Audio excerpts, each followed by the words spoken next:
जय हिंद साथियों, जय श्री राम, जय बजरंगबली, हर हर महादेव। मित्रों, आज श्री रामचरितमानस अक्षरशः कथा ज्ञान यज्ञ के अगले पड़ाव में हम लोग पृष्ठ संख्या 356, दोहा संख्या 108 से आगे अयोध्या कांड में बढ़ रहे हैं। श्री रामचरितमानस इस अक्षरशः कथा ज्ञान यज्ञ का मूल उद्देश्य अपने सनातन संस्कृति को विश्व पटल पर उनकी गुणवत्ता के साथ पहुंचाने का है और उन व्यभिचारी, दुराचारी और उन दुष्ट प्रकृति के, राक्षसी प्रवृत्ति के लोगों के लिए एक संदेश है जिन्होंने कभी श्री रामचरितमानस तो पढ़ा नहीं, परंतु प्रभु श्री राम या श्री रामचरितमानस के विभिन्न चौपाइयों पर वो प्रश्न चिन्ह उठाते हैं। उनके लिए भी संदेश है कि आप सुनिए कि कहाँ किस प्रकार से लिखा हुआ है। आप नहीं पढ़ पा रहे हैं तो कम से कम एक भाग दिया जा रहा है, उस भाग से आप सुनते जाइए, आपका दिमाग खुल जाएगा। हमारे प्रभु श्री रामचंद्र जी सरल हृदय के हैं। हमारे प्रभु श्री रामचंद्र जी ने कभी भी छुआछूत पर अपना प्रश्रय नहीं दिया और हमारे प्रभु श्री रामचंद्र जी ने तो निर्मल भक्ति को ध्यान दिया। जैसे सबरी को देखा, केवट को देख लीजिए, निषाद राज को देख लीजिए, ऐसे प्रभु क्या किसी एक भाग के या किसी एक योनि के या किसी एक विभाग के, जाति के लोगों के प्रति दुर्व्यवहार कर सकते हैं? परंतु विश्व पटल पर श्री रामचरितमानस और सनातन को अपमानित करने का जो षड्यंत्र चल रहा है, उस षड्यंत्र को पर्दाफाश किया जाएगा और इस अक्षरशः कथा ज्ञान यज्ञ के माध्यम से आप सभी लोग अपने श्रेष्ठ लोगों को, बुजुर्गों को, साथियों को और जो भी सनातन धर्म को मानने वाले हैं उनके सामने इस महान कथा ज्ञान यज्ञ में आप शामिल होने के लिए न्योता दें। लोग समझें, जानें कि हम जिस संस्कृति में रहते हैं वह संस्कृति कितनी महान है, हम जिस सभ्यता में रहते हैं वो सभ्यता कितनी महान है। आइए आगे गोस्वामी जी लिखते हैं कि सुनत तीरवासी नर नारी। 109 दोहा के बाद किस प्रकार से उनका वर्णन होता है कि सुनत तीरवासी नर नारी, धाये निज निज काज विसारी, लखन राम सिय सुंदरताई, देख करहि निज भाग्य बढ़ाई।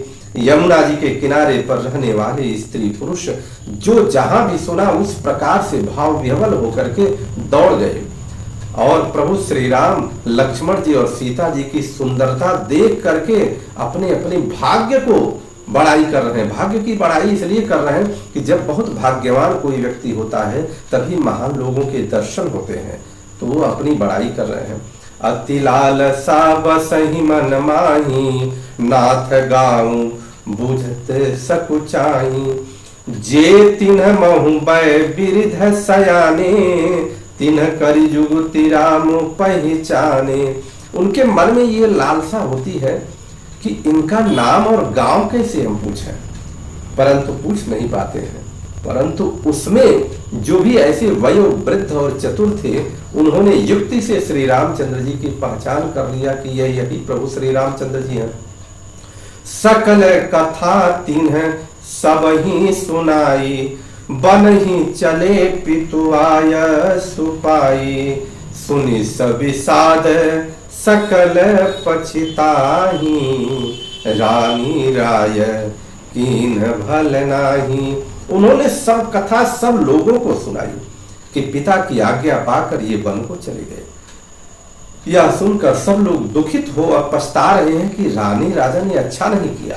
फिर तेहि अवसर एक ताप सुहावा, तेज पुंज लघु बयस सुहावा, कवि अलखित गति बेसु विरागी, मन क्रम वचन राम अनुरागी। उसी अवसर पर वहां एक तपस्वी आया जो तेज का पुंज, छोटी अवस्था का और सुंदर था। उसकी गति कभी नहीं कह सकते। वह वैरागी के वेश में था, मन वचन और कर्म से श्री रामचंद्र जी का प्रेमी था।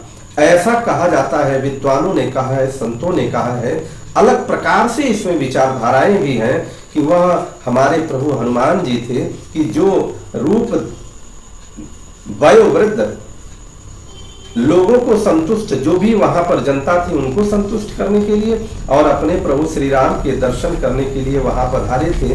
ऐसा हमारे कवियों का और ऐसे विद्वानों का मत है। सज्जन नयन पुलकि निज इष्ट देव पहचानी, परयु दंड जिमि धरनी तल, दशा न जाई बखानी। अपने इष्ट देव को पहचान कर उसके नेत्रों में जल भराया और शरीर पुलकित हो गया। वह दंड की भांति पृथ्वी पर गिर पड़ा। उसकी प्रेम विह्वल दशा का वर्णन नहीं किया जा सकता। इसीलिए कवि कहते हैं कि प्रभु हनुमान जी के अद्भुत प्रेम का वर्णन युगों युगों तक हम लोग सुनते हैं, गाते हैं और आगे गाते भी रहेंगे। जो भी लोग जब तक ये सृष्टि रहेगी तब तक गाते रहेंगे।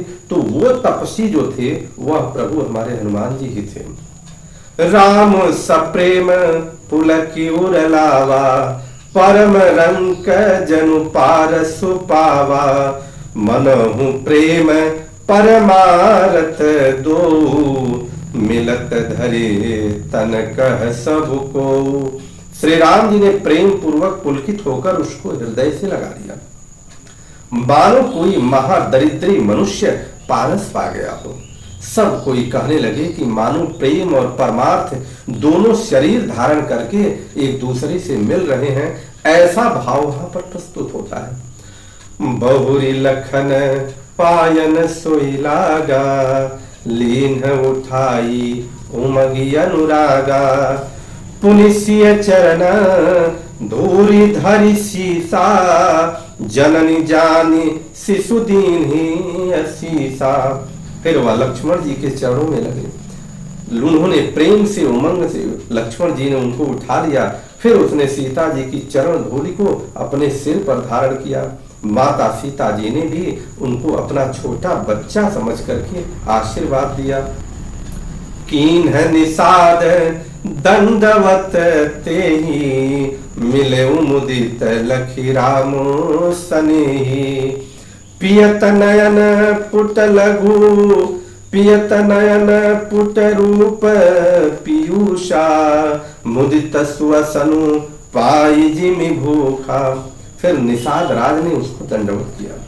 श्री रामचंद्र जी का प्रेमी जानकर निषाद से आनंदित होकर के वह मिलते हैं। वह तपस्वी अपने नेत्र रूपी दोनों से श्री रामचंद्र जी के सौंदर्य सुधा का पान कर रहे हैं। ऐसा आनंदित हो रहे हैं जैसे कोई भूखा आदमी सुंदर भोजन पाकर के आनंदित होता है। ते पितु मातु कहूं सखी कैसे, तिन पठई वन बालक जैसे। ते पितु मातु कहूं सखी कैसे, जिन पठई वन बालक ऐसे। राम लखन सिय रूप निहारी, ओहि स्नेह विकल नर नारी। इधर गांव की स्त्रियां कह रही हैं, हे सखी कहूं तो वे माता पिता कैसे हैं जिन्होंने ऐसे सुंदर बालकों को वन में भेज दिया। श्री राम जी, लक्ष्मण जी और सीता जी के रूप को देखकर सब स्त्री पुरुष स्नेह से व्याकुल हो जाते हैं। तब रघुवीर अनेक विधि सखहि सिकावनु कीन, राम रजाय सुशीस धरी, भवन गमनु तेई कीन। तब श्री रामचंद्र जी ने सखागु को अनेकों प्रकार से समझा बुझा करके घर लौटने के लिए कहा। श्री रामचंद्र जी की आज्ञा को सिर चढ़ाकर उसने अपने घर को गमन किया। पुनिसिय राम लखन कर जोरी, जमु नहीं कीन प्रणामु बहोरी। चले ससिय मुदित दो भाई, रवि तनुजा कई करत बड़ाई। फिर सीता जी, श्री राम जी और लक्ष्मण जी ने हाथ जोड़कर यमुना जी को पुनः प्रणाम किया और सूर्य कन्या यमुना जी की बड़ाई करते हुए सीता जी सहित दोनों भाई प्रसन्नता पूर्वक आगे चले। पथिक अनेक मिलहि मग जाता, कहीं सप्रेम देखी दो भ्राता। राज लखन सब अंग तुम्हारे, देखी सोचु अति हृदय हमारे। रास्ते में जाते हुए अनेकों यात्री मिलते हैं। वे दोनों भाइयों को देखकर उनसे प्रेम पूर्वक कहते हैं कि तुम्हारे सब अंगों पर तो राज चिन्ह है, और हमारे हृदय में यह बड़ा सोच होता है कि मार्ग चलहूं पया देहि पाए, ज्योति सुझूठ हमारे भाई, अगम पंथु गिरी कानन भारी, तेहि मह साथ नारी सुकुमारी। तुम लोग रास्ते में पैदल चल रहे हो, इससे हमारी समझ में नहीं आता। एक तो आपके शरीर पर राज चिन्ह है और आप रास्ते में पैदल चल रहे हैं, कुछ कंफ्यूजन जैसे हो रहा है। ज्योतिष शास्त्र झूठा ही है। ज्योतिष शास्त्र क्यों झूठा है? क्योंकि ज्योतिष कह रहा है कि आप राजसी हो, अर्थात राजकुमार हो, किसी राजकुमार का चिन्ह लेकर के चल रहे हो। ज्योतिष ये कह रहा है कि आप दोनों पुत्र किसी राजा के पुत्र हो, और ये स्त्री जो है वह किसी राजकन्या है या कोई राजवधू है। ऐसा है तो ज्योतिष, फिर समझिए ज्योतिष फेल हो रहा है। करके हरि बन जाई न जोई, हम संग चलही जो आयसु होई, जाब जहां लगी तह पहुंचाई, फिर अब बहोरी तुम्हीं सिरुनाई। हाथी और सिंहों से भरा यह भयानक वन देखा तक नहीं जाता। यदि आज्ञा हो तो हम साथ चलें। आप जहां तक जाएंगे वहां तक पहुंचाकर फिर आपको प्रणाम करके हम लौट आएंगे।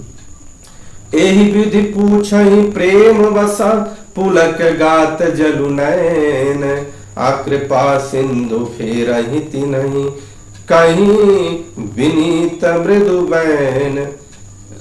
इस प्रकार से वे यात्री प्रेम वश पुलकित शरीर हो रहे हैं और नेत्रों से उनको जल भर करके वह पूछते हैं, किंतु कृपा के समुद्र श्री रामचंद्र जी कोमल विनय युक्त वचन कहकर उन्हें लौटा देते हैं। और आगे क्या होता है? जेपुर गाव बसही मग माही, तिन्हि नाग सुर नगर सिहाही, केहि सुकृति केहि घरी बसाए, धन्य पुण्यमय परम सुहाए। जो गांव और पूर्वे रास्ते में बसे हैं, नागों और देवताओं के नगर उनको देखकर प्रशंसा पूर्वक ईर्ष्या करते और ललचाते हुए कहते हैं कि किस पुण्यवान ने किस शुभ घड़ी में इनको बसाया था, जो आज ये इतने धन्य और पुण्यमय तथा परम सुंदर हो रहे हैं। जह जह राम चरण चली जाही, तिन समान अमरावती नाही। जहां जहां प्रभु श्री रामचंद्र जी के चरण जाते हैं, वो समझिए इंद्र की जो पुरी है अमरावती पुरी, वह भी उनके समान नहीं हो सकता। पुण्य पुंज मग निकट निवासी, तिन्हि सराहि सुरपुरवासी। जहां जहां, अब वो कह रहे हैं कि रास्ते के समीप बसने वाले भी बड़े पुण्यात्मा हैं। स्वर्ग में रहने वाले देवता भी उनकी सराहना करते हैं कि यह रास्ते में, ऐसे रास्ते में बसे हैं जिस रास्ते में हमारे प्रभु उस रास्ते से जा रहे हैं। जे भरि नयन बिलो कहीं रामही, सीता लखन सहित घन श्यामही, जे सर सरित रामयव गाही, तिन्हि देव सर सरित सराही। जो नेत्र भरकर सीता जी और लक्ष्मण जी सहित घनश्याम श्री राम जी के दर्शन करते हैं, जिन तालाबों और नदियों में श्री राम जी स्नान कर लेते हैं, देव सरोवर और देव नदियां भी उनकी बड़ाई करती हैं। जेहि तरु तर प्रभु बैठहि जाई, करहि कल्प तरु तासु बड़ाई, परसि राम पद पदुम परागा, मानति भूमि भूरि निज भागा। जिस वृक्ष के नीचे प्रभु जा बैठते हैं, कल्प वृक्ष भी उसकी बड़ाई करते हैं। श्री रामचंद्र जी के चरण कमलों में रज का स्पर्श करके पृथ्वी अपना बड़ा सौभाग्य मानती है। किस प्रकार से प्रभु अवतरित हुए और किस प्रकार से जितने लोगों को उन्होंने युगों युगों तक आश्वासन दिया था कि त्रेता युग में जब हम आएंगे तो इस प्रकार से आपको दर्शन देंगे, तो सभी लोग अपनी भक्ति में हैं, प्रभु सबको दर्शन दे रहे हैं और सारे लोग दर्शन पा करके कृतकृत्य हो रहे हैं। छाह करहि घन विबुध गना बरसहि सुमन सिहाई, देखत गिरिवन विहग मृगा राम चली जग जमग जाई। इस प्रकार से कह रहे हैं कि रास्ते में बादल छाया करते हैं और देवता फूल बरसाते और सिहाते हैं। पर्वत वन और पशु पक्षियों को देखते हुए श्री राम जी रास्ते में चले जा रहे हैं। सीता लखन सहित रघुराई, गाँव निकट जब निकसई जाई, सुनि सब बाल वृद्ध नर नारी, चलहि तुरग गृह काजू विशारी। सीता जी और लक्ष्मण सहित श्री रघुनाथ जी जब किसी गांव के पास जा निकलते हैं तब उनका आना सुनते ही बालक बूढ़े स्त्री पुरुष अपने घर और काम काज को भूलकर तुरंत उन्हें देखने के लिए दौड़ पड़ते हैं, चल पड़ते हैं। राम लखन सिय रूप निहारी, पाई नयन फलु होहि सुखारी, सजल विलोचन पुलक शरीरा, सब भय मगन देखी दो वीरा। श्री राम लक्ष्मण और सीता जी का रूप देखकर नेत्रों का फल पाकर वे सुखी होते हैं। दोनों भाइयों को देखकर सब प्रेमानंद में मग्न हो जाते हैं। उनके नेत्रों में जल भराया और शरीर पुलकित हो गए। वरनि न जाय दशा तिन्ह केरी, लहि जनु रंकन सुरमणि ढेरी, एक न एक बोली सिख देही, लोचन लाहू लेहू छनहि। उनकी दशा वर्णन नहीं की जा सकती, मानो दरिद्रों ने चिंतामणि की ढेरी पाली। वे एक एक की पुकार सीख देते हैं कि इसी क्षण नेत्रों का लाभ ले लो। राम ही देखी एक अनुरागे, चितवत चले जाहि संग लागे, एक नयन मग छवि उरयानी, ओहि शिथिल तन मन बरबानी। कोई श्री रामचंद्र जी को देखकर ऐसे अनुराग में भर गए हैं कि वे उन्हें देखते हुए उनके साथ चले जा रहे हैं। कोई नेत्र मार्ग से उनकी छवि को हृदय में धारण करके शरीर मन और श्रेष्ठ वाणी से शिथिल हो जाते हैं, अर्थात शरीर मन और वाणी का व्यवहार बंद हो जाता है। जब आपके शरीर मन और वाणी का व्यवहार बंद हो जाए, समझ लीजिए कि प्रभु श्री राम हृदय में धारण हो चुके हैं। एक देखी बट छाह भली, दासी मृदुल तृण पात, काहि गवाई छिनुकु श्रमो, गवन भय वही की प्रात। कोई बड़ की सुंदर छाया देखकर वहां नरम घास और पत्ते बिछाकर कहते हैं कि क्षण भर यहाँ बैठकर थकाओ। एक देखी बट छाह भली, दासी मृदुल तृण पात, कहीं गवाई छिनुकु श्रमो, गवन भय वही की प्रात। कोई बड़ की सुंदर छाया देखकर वहां पर नरम गरम घास के पत्ते बिछाकर कहते हैं कि थोड़ी देर यहाँ विश्राम कर लीजिए। अर्थात जितने भी लोग प्रभु से रास्ते में मिलते हैं वह इस प्रकार से प्रभु को विभिन्न प्रकार से सेवा का भाव दिखाते हुए वह चाहते हैं कि किसी न किसी बहाने प्रभु थोड़ी देर रुक जाए। बोलिए सियापति रामचंद्र की जय, हनुमान जी महाराज की जय, लखन भैया की जय, निषाद राज की जय, माता पार्वती की जय। हर हर महादेव।